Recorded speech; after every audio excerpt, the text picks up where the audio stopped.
पर चर्चा प्रस्तुत कर रहा है शनोज कुमार एनके। बच्चों नमस्कार। आज हम नवीन कक्षा की एक कविता पर चर्चा करेंगे। कविता का शीर्षक है फूल। 9ാം ക്ലാസ്സിലെ കവിത फूल। कवि श्री रामदरस मिश्र। श्री रामदरस मिश्र जी एक समकालीन कवि हैं। उनकी एक समकालीन कविता है फूल। ഏറെ ആനുകാലിക പ്രസക്തിയുള്ള ഒരു കവിതയാണ്। श्री रामदरस मिश्र हिंदी के प्रसिद्ध कवि, उपन्यासकार और कहानीकार हैं। वे व्यास सम्मान तथा സാഹിത്യ അക്കാദമി പുരസ്കാർ വിജേത हैं। കവിയെക്കുറിച്ച് ഒരു ചെറിയ ധാരണ ഉണ്ടാവണം। കവിതയുടെ ആശയം പരീക്ഷയ്ക്ക് വേണ്ടി എഴുതുമ്പോൾ कवि और कविता का परिचय നമുക്ക് ആവശ്യമുണ്ട്। तो हिंदी साहित्य के मशहूर साहित्यकार श्री रामदरस मिश्र की एक सरल कविता है फूल। इन्हें നമുക്ക് कविता പരിചയപ്പെടാം। ये फूल कविता जो है आधुनिक जीवन की कृत्रिमता और प्रकृति से अलग हो जाने की मनुष्य की प्रवृत्ति की ओर संकेत करती है। മനുഷ്യൻ ഇന്ന് കൃത്രിമത്വത്തിന്റെ ലോകത്താണ് ജീവിക്കുന്നത്। പ്രകൃതിയിൽ നിന്ന് മനുഷ്യൻ അകന്നുപോയിക്കൊണ്ടിരിക്കുകയാണ്। मनुष्य प्रकृति से अलग होकर कृत्रिमता की दुनिया में जी रहा है। कविता की पहली कुछ पंक्तियां देखेंगे। बाजार में सजा प्लास्टिक के फूलों का उद्यान, क्या गजब की रंगत है, जैसे बिना मौसम बहार आ गई हो।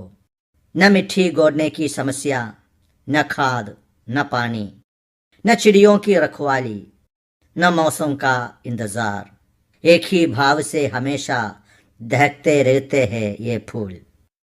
मैं इन्हें देर तक देखता रहा, फिर आंगों में उतरा गए चुभते हुए से, अपने आंगन के खिलते മുർജാത്തെ ഫൂൽ। ഒരു ദിവസം മാർക്കറ്റിൽ അലങ്കരിച്ചു വെച്ചിരിക്കുന്ന പ്ലാസ്റ്റിക് പൂക്കളിൽ ആകർഷനായി കവി അവ വാങ്ങിച്ചുകൊണ്ട് വീട്ടിലേക്ക് വരികയാണ്। बाजार में सजा प्लास्टिक के फूलों का उद्यान, क्या गजब की रंगत है, जैसे बिना मौसम बहार आ गई हो। गजब की रंगत, വിസ്മയിപ്പിക്കുന്ന വർണ്ണഭംഗി। മാർക്കറ്റിൽ അലങ്കരിച്ചു വെച്ചിരിക്കുന്ന വിസ്മയിപ്പിക്കുന്ന വർണ്ണഭംഗിയുള്ള പ്ലാസ്റ്റിക് പൂക്കൾ കൊണ്ടുള്ള ഒരു പൂന്തോട്ടം। ബിനാ മോസം ബഹാർ ആ ഗയി ഹോ। ബഹാർ വസന്തകാലം, മോസം ഋതു സീസൺ, കാലത്തിന് മുമ്പേ വസന്തകാലം എത്തിച്ചേർന്നിരിക്കുന്നത് പോലെ। कवि ने अपने घर में प्लास्टिक के फूलों का एक बगीचा सजाया। न मिट्टी गोड़ने की समस्या, न खाद, न पानी, न चिड़ियों की रखवाली, न मौसम का इंतजार। മണ്ണ് ആവശ്യമില്ല, മണ്ണ് കിളയ്ക്കേണ്ട ആവശ്യമില്ല, മിഠി ഗോഡ്ന മണ്ണ് കിളച്ച് പരുവപ്പെടുത്തുക। न खाद चाहिए, न पानी चाहिए, चिड़ियों की रखवाली भी नहीं चाहिए। बसंत ऋतु के इंतजार की जरूरत नहीं है। മണ്ണും വേണ്ട, വളവും വേണ്ട, വെള്ളവും ഒഴിക്കേണ്ട, കിളികളിൽ നിന്നും മറ്റു കീടങ്ങളിൽ നിന്നും ചെടികളെ സംരക്ഷിക്കേണ്ടതില്ല, വസന്തകാലത്തിനായി കാത്തിരിക്കേണ്ടതില്ല। घर में प्लास्टिक से बनी बनाई एक आकर्षक बगीचा, മനോഹരമായ ഉദ്യാനം, പ്ലാസ്റ്റിക് നിർമ്മിതമായ പൂന്തോട്ടം। आगे की पंक्तियां। एक ही भाव से हमेशा दहकते रहते हैं ये फूल, मैं इन्हें देर तक देखता रहा, फिर आंखों में उतरा गए चुभते हुए से, अपने आंगन के खिलते मुरझाते फूल। എപ്പോഴും ഒരുപോലെ ജ്വലിച്ചു നിൽക്കുന്ന മനോഹരമായ പ്ലാസ്റ്റിക് പൂക്കൾ। ഏറെ നേരം കവി അവയെ നോക്കി നിന്നു। ദഹക്കന, ജ്വലിക്കുക, ദഹക്തേ രഹത്തെ ഫൂൽ, പൂക്കൾ ജ്വലിച്ചു നിൽക്കുകയാണ്, തിളങ്ങി നിൽക്കുകയാണ്। कवि देर तक इन फूलों को देखते रहे, उन्हें ये बहुत अच्छा लगा, उसका रंग रूप उन्हें मोहित कर दिया था। फिर आंखों में उतरा गए चुभते हुए से, अपने आंगन के खिलते मुरझाते फूल। തൻ്റെ വീട്ടുമുറ്റത്ത് വിടരുകയും വാടിപ്പോവുകയും ചെയ്യുന്ന പൂക്കൾ അദ്ദേഹത്തിൻ്റെ കണ്ണുകളിൽ തറച്ചു കയറുന്നതായി അനുഭവപ്പെട്ടു। ചുഭിന തറച്ചു കയറുക, ഖിൽന വിടരുക, മുർജാന വാടുക। कवि को आगे अपने आंगन के असली फूलों से एक तरह की बोरियत महसूस होने लगी है। വീട്ടുമുറ്റത്തെ പൂക്കളോട് ഒരു തരം മടുപ്പ് തോന്നി തുടങ്ങി കവിക്ക്। आगे की पंक्तियां देखें। घर पहुंचते ही उन्हें उखाड़ फेंका और दहकते हुए बाजार को सजा दिया। घर के पूरे अंतराल में। दिन बीते, महीने बीते, मौसम बीते, सारा घर एक रस इन रंगों में डूबा रहा. വീട്ടിലെത്തിയ ഉടൻ കവി തൻ്റെ വീട്ടുമുറ്റത്തെ പൂന്തോട്ടത്തിലുള്ള ചെടികളെ മുഴുവൻ പിഴുതെറിഞ്ഞു. ഉഖാട് ഫേങ്കന, പിഴുതെറിയുക. ദഹക്തേ ഹുയേ ബാസാർ, തിളങ്ങുന്ന മാർക്കറ്റ്. ഇവിടെ മാർക്കറ്റിൽ നിന്നും വാങ്ങിക്കൊണ്ടുവന്നിരിക്കുന്ന തിളങ്ങുന്ന പ്ലാസ്റ്റിക് പൂക്കൾ, പ്ലാസ്റ്റിക് ചെടികൾ. മാർക്കറ്റിൽ നിന്നും വാങ്ങിയ തിളക്കമാർന്ന നിറമാർന്ന പ്ലാസ്റ്റിക് ചെടികളും പൂക്കളും കൊണ്ട് തൻ്റെ വീട്ടുമുറ്റം അലങ്കരിച്ചു. അന്തരാൾ, അന്തരാൾ മാനെ ഇടങ്ങൾ, ഒഴിഞ്ഞ സ്ഥലങ്ങൾ. कवि ने चमकीले और आकर्षक नकली फूलों से अपने घर का कोना कोना सजा दिया. अपने घर की शोभा देकर कवि बहुत खुश भी हुए थे. दिन बीते, महीने बीते, मौसम बीते, सारा घर एक रस इन रंगों में डूबा रहा. दिन बीत गए, महीने बीत गए, मौसम बीत गए, पूरा घर एक ही रंग में भरा रहा. ദിവസങ്ങളും മാസങ്ങളും കടന്നുപോയി, ഋതുക്കൾ കടന്നുപോയി. വീട് മുഴുവൻ ഒരേ നിറത്തിൽ മുങ്ങി നിന്നു. എങ്ങും ഒരേ നിറം, എവിടെയും ഒരേ നിറം, മടുപ്പുളവാക്കുന്ന ഒരു അവസ്ഥ. आगे की पंक्तियां. हवाओं ने कहा हमें गंध चाहिए, मैं चुप रहा. मधुमक्खियों ने कहा हमें रस चाहिए, मैं चुप रहा. तितलियों ने कहा हमें कोमल स्पर्श चाहिए, मैं चुप रहा. माँ ने कहा मुझे पूजा के लिए फूल चाहिए, मैं चुप रहा. पत्नी ने कहा मुझे वेणी के लिए फूल चाहिए, मैं चुप रहा. लेकिन जब बच्चे ने कहा बापू मुझे फूल चाहिए फूलों की पहचान के लिए, तो मैं चुप न रह सका. കാറ്റിന് സുഗന്ധവും തേനീച്ചകൾക്ക് തേനും പൂമ്പാറ്റകൾക്ക് പൂക്കളുടെ കോമള സ്പർശവും വേണമായിരുന്നു. അമ്മയ്ക്ക് പൂജാപുഷ്പങ്ങൾ വേണമായിരുന്നു. ഭാര്യയ്ക്ക് മുടിയിൽ ചൂടാനായിട്ട് പൂക്കൾ വേണമായിരുന്നു. ഈ ആവശ്യങ്ങളെല്ലാം വന്നപ്പോഴും കവി മിണ്ടാതിരുന്നു. എന്നാൽ തൻ്റെ മകൻ പൂക്കളെ തിരിച്ചറിയാനായി പൂക്കൾ വേണമെന്നാവശ്യപ്പെട്ടപ്പോൾ കവിക്ക് നിശബ്ദനായിരിക്കാൻ കഴിഞ്ഞില്ല. ഹമേ പതാ ഹൈ കി നകലി ഫൂൽ ചംകീലെ और आकर्षक है, लेकिन उनमें खुशबू और सजीवता नहीं है. हवा, मधुमक्खियां, तितलियां आदि नकली फूलों से असंतुष्ट है. हवा को फूलों से गंध, मधुमक्खियों को मधु और तितलियों को कोमल स्पर्श चाहिए. कवि की माँ को पूजा के लिए असली फूल चाहिए. बीवी को बालों में सजाने के लिए भी फूल चाहिए.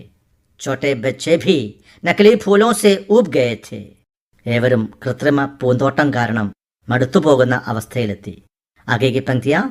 हृदय हाहाकार उड़ा, हाय मैंने क्या कर दिया कि बच्चे फूलों की पहचान से वंचित हो गए. मैंने प्लास्टिक के सारे फूल तोड़ डाले और फावड़ा लेकर अपने आंगन की मिट्टी से जूझने लगा. मिट्टी मुस्कुराई, हवा खिलखिलाई, जल कल कल कल कल गाने लगा.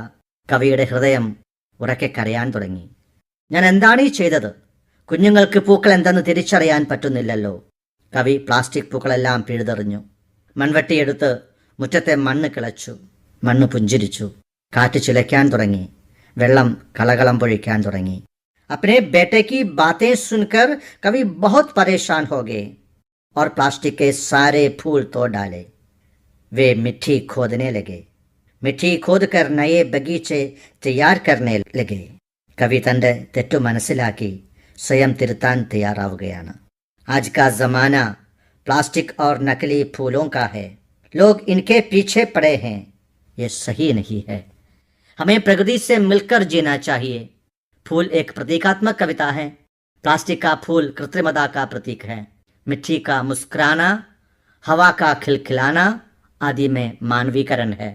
ये कविता हमारे मन में प्रकृति संरक्षण की भावना जगा देती है. कविता के माध्यम से कवि ये बताना चाहते हैं कि प्लास्टिक इस्तेमाल करते समय हमें सावधानी बरतनी चाहिए. अब तक आप सुन रहे थे नवी कक्षा के एक कविता के ऊपर चर्चा. प्रस्तुत कर रहा था शनोज कुमार एनके. आइए अब आप ही से सुनते हैं हिंदी में बात करते समय उपयोग करने वाले कुछ प्रयोगों पर चर्चा. ഹിന്ദിയിൽ സംസാരിക്കുമ്പോൾ ഔപചാരികത കൊണ്ടുവരാൻ വേണ്ടി ഉപയോഗിക്കുന്ന ചില പ്രയോഗങ്ങൾ. ആദ്യമായിട്ട് ഒരാളെ അഭിവാദനം ചെയ്യാൻ ഹിന്ദിയിൽ നമസ്തേ, നമസ്കാർ എന്നിവ ഉപയോഗിക്കാം. ഉദാഹരണത്തിന് നമസ്തേ സാഹബ്, നമസ്കാർ രേണുകാജി, നമസ്തേ ജി, അതുപോലെ നമസ്കാർ മിത്രോ എന്നതൊക്കെ നമുക്ക് ഒരാളെ അഭിവാദനം ചെയ്യാനായിട്ട് ഹിന്ദിയിൽ ചെയ്യാം. നമസ്തേ, നമസ്കാർ. ഇംഗ്ലീഷിൽ good morning, good evening, good afternoon എന്നീ പ്രയോഗങ്ങളൊക്കെ ഉണ്ട്. നമുക്കിതിനൊക്കെ കോമൺ ആയിട്ട് നമസ്തേ, നമസ്കാർ എന്ന് പ്രയോഗിക്കാം. ഗുഡ് മോർണിംഗിനും ഗുഡ് ഈവനിങ്ങിനും ഗുഡ് ആഫ്റ്റർനൂണിനും ഒക്കെ പകരമായിട്ട് കോമൺ ആയിട്ട് ഹിന്ദിയിൽ നമസ്തേ, നമസ്കാർ. ഇത് കൂടാതെ ഗുഡ് മോർണിംഗ് എന്ന അർത്ഥത്തിൽ പൂർണ്ണമായിട്ട് പ്രയോഗിക്കാൻ ശുഭോദയ്, സുപ്രഭാത് എന്ന പ്രയോഗമുണ്ട്. ഗുഡ് മോർണിംഗിന് കറക്റ്റായിട്ട് ഇതൊന്നും അല്ലാതെ, നമസ്തേ അല്ലാതെ, നമസ്കാർ അല്ലാതെ ഗുഡ് മോർണിംഗ് എന്ന അർത്ഥത്തിൽ തന്നെ പ്രയോഗിക്കാനായിട്ട് ശുഭോദയ്, സുപ്രഭാത് എന്ന വാക്കുകൾ പ്രയോഗിക്കാം. ഉദാഹരണത്തിന് സോഹൻജി ശുഭോദയ്, നിർമ്മൽജി സുപ്രഭാത്, മിത്രോ ശുഭോദയ്, ദോസ്തോ സുപ്രഭാത്. അതുപോലെ ഇംഗ്ലീഷിൽ ഹാവ് എ ഗുഡ് ഡേ എന്ന അർത്ഥത്തിൽ ഹിന്ദിയിൽ ആജ് ശുഭ് ദിൻ ഹോ എന്ന് പ്രയോഗിക്കാം. ആജ് ശുഭ് ദിൻ ഹോ. ഉദാഹരണത്തിന് രമേശ് ജി ആജ് ശുഭ് ദിൻ ഹോ, സിനാജി ആജ് ആപ്കെ ലിയേ ശുഭ് ദിൻ ഹോ എന്നൊക്കെ നമുക്ക് പ്രയോഗിക്കാം. അതുപോലെ ഗുഡ് നൈറ്റ്, ഇംഗ്ലീഷിൽ ഗുഡ് നൈറ്റ് എന്ന പ്രയോഗം അതേ രീതിയിൽ ഹിന്ദിയിൽ ശുഭരാത് അല്ലെങ്കിൽ ശുഭരാത്രി, ശുഭരാത്, ശുഭരാത്രി എന്ന രീതിയിൽ ഗുഡ് നൈറ്റിന് പകരമായിട്ട് ഹിന്ദിയിൽ നമുക്ക് പ്രയോഗിക്കാം. ഒരാളെ അഭിനന്ദിക്കാൻ, കൺഗ്രാജുലേറ്റ് ചെയ്യാനായിട്ട്, കൺഗ്രാജുലേഷൻ പറയാനായിട്ട് ബധായി ഹോ എന്ന പ്രയോഗമുണ്ട്. ബധായി ഹോ.